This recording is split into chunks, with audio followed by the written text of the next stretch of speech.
Hey, bonjour tout le monde, j'espère que vous allez bien. Bienvenue dans une nouvelle vidéo dédiée à SSH. Aujourd'hui, on va s'intéresser au proxy socks. Donc ça reprend un petit peu en lien avec les deux dernières vidéos où on passe en fait par une machine intermédiaire pour accéder à quelque chose.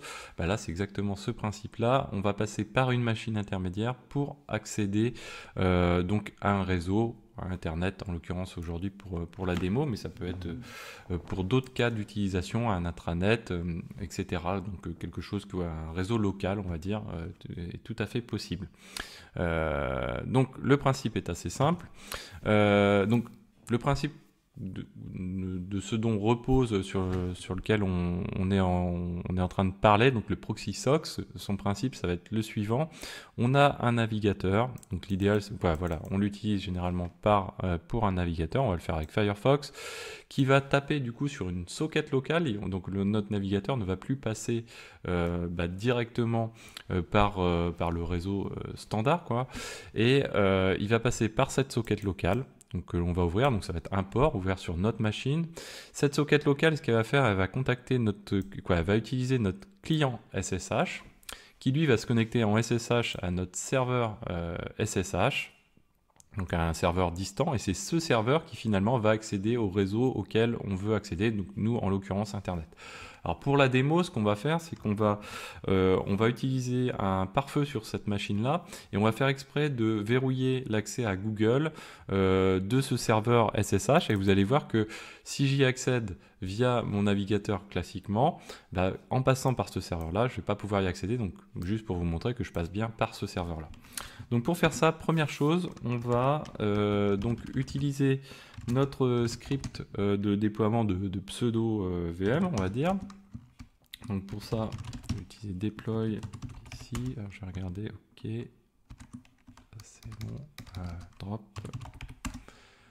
Voilà, je supprime bien mes conteneurs pour repartir de zéro, et donc j'ai des pseudo VM grâce à mes containers. Donc là, j'ai une VM qui est ici.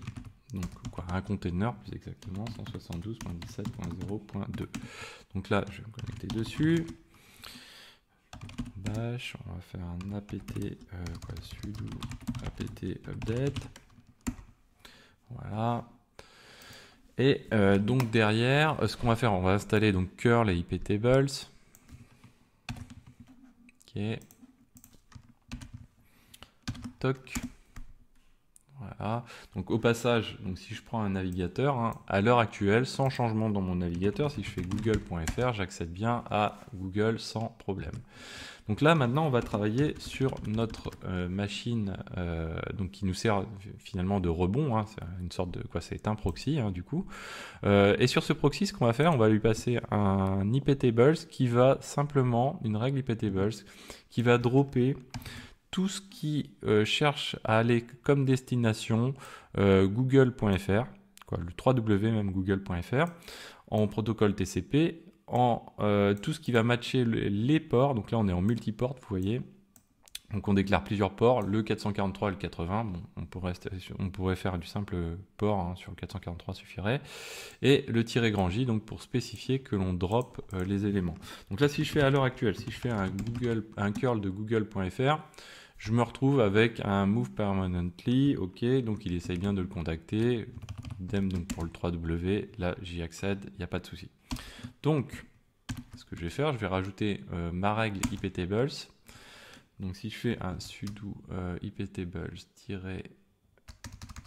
grand L, hop là, voilà, grand L, je retrouve bien ma règle qui est enregistrée ici.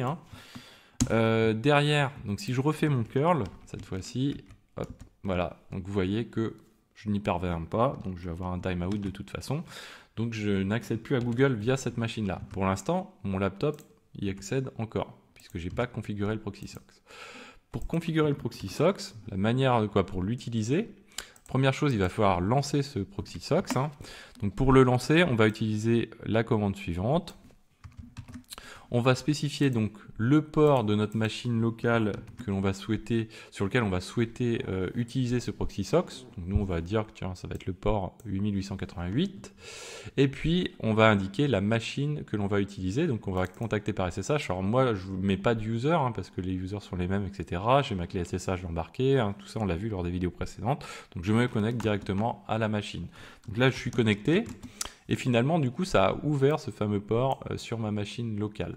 Donc si j'ouvre en dessous ma machine locale, ici, si je fais un sudo netstat-ntop grep de 8888, je vais avoir un SSH qui va écouter sur ce port 8888, vous voyez, en local.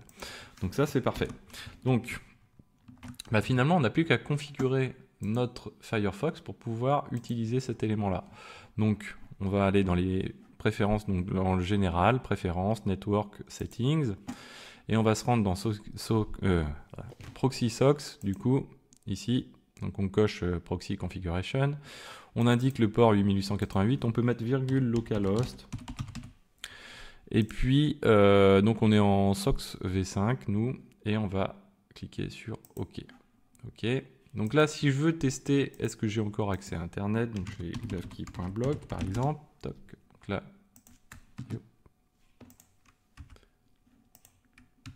alors qu'est-ce qui se passe?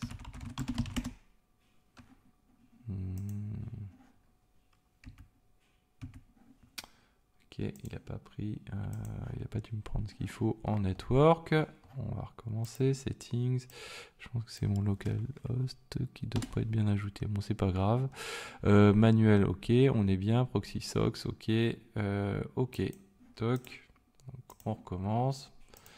Ici, donc je vais mettre gravekey.blog. Ouais, normalement la virgule devait passer, bon c'est pas grave. Donc là j'accède bien à Internet, vous voyez, hein, de manière générale. Donc il n'y a pas de souci. Par contre là, si désormais je rafraîchis, alors si j'ouvre, on va le faire comme ça, voilà, google.fr, toc, et là vous voyez, qu'est-ce qui se passe? Bah, google.fr ne répond pas. Voilà, mon 3W ne répond pas, tout simplement parce que je passe justement par cette machine-là. Alors on le voit ici hein, au niveau des logs qu'on est en train de travailler sur le proxy SOX. Hein. Alors, ils ne donnent pas forcément des éléments détaillés. On pourrait avoir les logs iptables, ce qui serait intéressant pour pouvoir voir un petit peu ce qui se passe au niveau des drops iptables. Là, on verrait qu'on est en train de dropper justement les paquets qui veulent accéder à www.google.fr. Si je fais machine arrière, hein, donc je drop du coup, je clean ma connexion ici. Hop, voilà. Que je remets ici, donc là du coup il me dit bah, le proxy n'existe plus, c'est normal, je viens de couper mon port qui est en écoute sur le port 8888. Si je retourne ici au niveau network, je clean tout ça, ici je mets use plutôt, voilà, toc, comme ceci, je ferme. Et là, je remets Google, et bien sûr, Google répond, donc pas de souci. Donc tout à l'heure, alors la petite particularité, c'est que tout à l'heure, on a mis -D seul, donc vous voyez qu'en fait, la connexion reste attachée, elle n'est pas en mode background. Hein. Donc comme pour les deux vidéos précédentes, on peut passer en mode background, donc on peut mettre un -Q pour le mettre en mode quiet, le mettre en -C pour activer la compression des paquets qui transitent entre les machines. Le -N pour se mettre en mode... le -f pour être en mode background. Le -N pour dire no command, parce que sinon il va attendre une commande, comme il se met en mode background. Et du coup, avec ça, on peut réactiver notre proxy SOX sans problème. Voilà, donc j'espère que cette vidéo vous a plu. N'hésitez pas à la partager, à mettre des pouces bleus, à commenter. Moi, je vous dis à très bientôt sur Xavkey.